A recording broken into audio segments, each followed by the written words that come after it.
अस्सलाम वालेकुम मोहतरम नाजरीन, हम अपनी आज की वीडियो में हजरत बाबा फरीदुद्दीन मसूद गंजे शकर रहमतुल्लाह ताला अलैह की चंद करामात आपके सामने पेश करेंगे जो यकीनन आपके लिए दिलचस्पी का बायस होंगी। नाजरीन करम, दरवेश और फकीर हमेशा शोहरत से घबराते हैं। उनकी ख्वाहिश होती है कि किसी गुमनाम जगह रहकर अल्लाह रब्बुल इज्जत की याद में मशगूल रहा जाए। मनाज़िर सलूक तय करने के जमाना में ये बात खास तौर पर नजर आती है। दरवेश थोड़े थोड़े अरसे बाद अपनी जाए क़याम तब्दील करते रहते हैं ताकि शोहरत ना हो और मखलूक की आमदोरफ्त की ज्यादती उनकी मामूलात में रुकावट न बने। अलबत्ता तकमील के बाद जिस मुकाम की हदायत के लिए अल्लाह ताला उनको हुक्म देते हैं वो वहीं मुकीम हो जाते हैं। बिल्कुल इसी तरह हजूर बाबा फरीदुद्दीन मसूद गंज शकर रहमतुल्लाह ताला अलैह जब हांसी में क़याम पजीर हुए तो वहाँ हजूम होने लगा। आप वहाँ से कस्बा कोतवाल तशरीफ ले गए जो आपका आबाई वतन था। कुछ अरसा कोतवाल में गोशा नशीन रहे। चूंकि ये जगह मुल्तान से करीब थी, वहाँ भी आप छुप ना सके। लोगों की बकसरत आमदो रफत से आपका वक्त खराब होता था, इसलिए आप रहमतुल्लाह ताला अलैह ने चाहा कि लाहौर तशरीफ ले जाएं। मगर उन दिनों मुगलों ने लूट मार करके लाहौर को वीरान कर दिया था। गर्जे के आखिरी उम्र आप रहमतुल्लाह ताला अलैह ने अजोदन यानी पाकपतन शरीफ में गुजारी। हांसी से रवानगी के वक्त जब आपने तकरीबन 100 कोस का सफर तय किया तो आप एक दिन एक वन यानी कि एक जाल के दरख्त के नीचे आराम करने के लिए बैठे।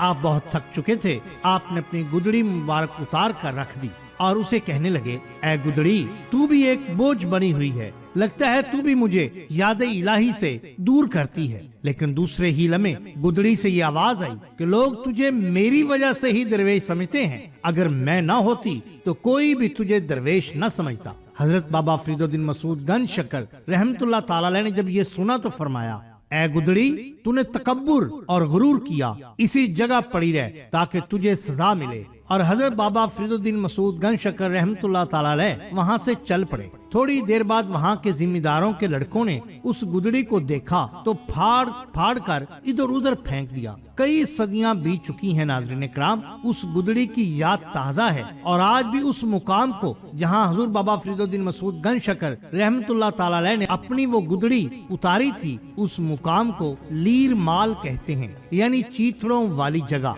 क्या में पाकिस्तान से कबल यहाँ पर एक बहुत बड़ा मेला लगता था जिसमें हजारों ज़ायरीन इस जगह पर हाजिर होते थे। हजरत बाबा फरीदुद्दीन मसूद गंज शकर रहमतुल्लाह ताला अलैह ने जब लीर माल से 1.5 कोस का फासला तय किया तो आप एक किला के करीब से गुजरे। ये किला मोकल हर का किला था। वहाँ के कारदार ने आपको देखा तो कहा, ये कौन है, जरा इसे लेके आओ। मुलाजिम गए और आप सरकार को अपनी हिरासत में लेकर मोकल हर के पास आ गए। उस वक्त किले की मुरम्मत की इमारतें उठाई जा रही थी, इसलिए मोकल हर ने आपको गारा उठाने की ड्यूटी पर लगा दिया। जब आप गारे की टोकरी उठाते तो वो आपके सर मुबारक से एक हाथ ऊंची रहती। जहाँ जहाँ आप जाते वो आपके सर के ऊपर ऊपर चलती, यहाँ तक के मुकामे खास पर जाकर वो खुद ब खुद नीचे गिरती और जो कुछ उसमें मट्टी गारा होता वो गिर जाता। किले के मामारों ने देखा तो हैरान हुए। फौरन जाकर मोकल हर को इसकी इत्तला दी कि हुजूर, इस तरह जो नया आदमी पकड़ा गया है वो गारे की टोकरी उठाता भी नहीं और गारे की टोकरी उसके सर पर मुकामे खास तक पहुंच जाती है। हर तरफ ये बात मशहूर हो गई। किले के मामार ने जब तीसरी बार यही वाकया देखा तो फौरन माफी का खास्तगार हुआ और आपको इंतहाई इज्जत और एहतराम के साथ एक बुलंद मुकाम पर बिठा दिया। राजा मोकल हर को इसकी इत्तला दी गई। वो फौरन कदमबोसी के लिए हाजिर हुआ और नहायत अदब से माफी मांगी। आप रहमतुल्लाह ताला अलैह ने गारे की टोकरी को वहीं ढेर कर दिया जो आज तक किले के अंदर मौजूद है। फिर उस किला के दरवाजे के बाहर एक वन यानी जाल के दरख्त के साथ आप रहमतुल्लाह ताला अलैह ने अपने गारे वाला हाथ साफ किया था। जब आपने अपना गारे वाला हाथ साफ किया तो उस दरख्त पर आपकी उंगलियों के निशान मुबारक पड़ गए। दरख्त का वो टुकड़ा जिस पर आपकी उंगलियों के निशानात पड़े थे आज भी किला मोकल हर के अंदर मौजूद है और वो निशानात जूं के तू हैं।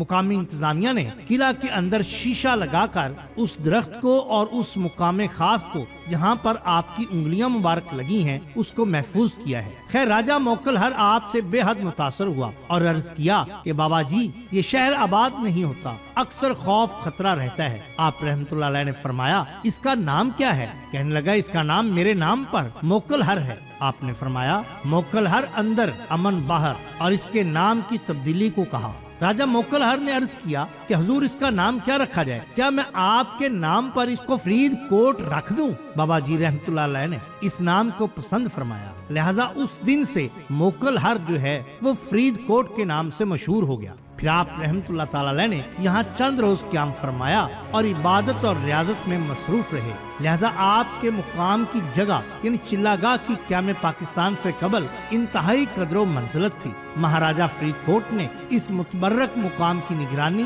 اور انتظام کے لیے سینکڑوں ایکڑ اراضی وقف کر رکھی تھی، جہاں ہر سال عقیدت و احترام سے ایک بہت بڑا میلہ لگتا تھا، جس میں غیر مسلم خاص طور پر سکھ برادری بڑی عقیدت سے شامل ہوتی تھی۔ حضور بابا فرید الدین مسعود گنج شکر رحمت اللہ تعالی کی اولاد عالیہ سے پیر محمد عقیل فاروقی قیام پاکستان سے قبل وہاں کے سجادہ نشین تھے، جو سن 1947 میں ہجرت کر کے پاک پتن تشریف لے آئے اور آستانہ عالیہ حضور بابا فرید الدین مسعود گنج شکر رحمت اللہ تعالی علیہ کی سیڑھیوں کے پہلو میں رہائش پذیر تھے۔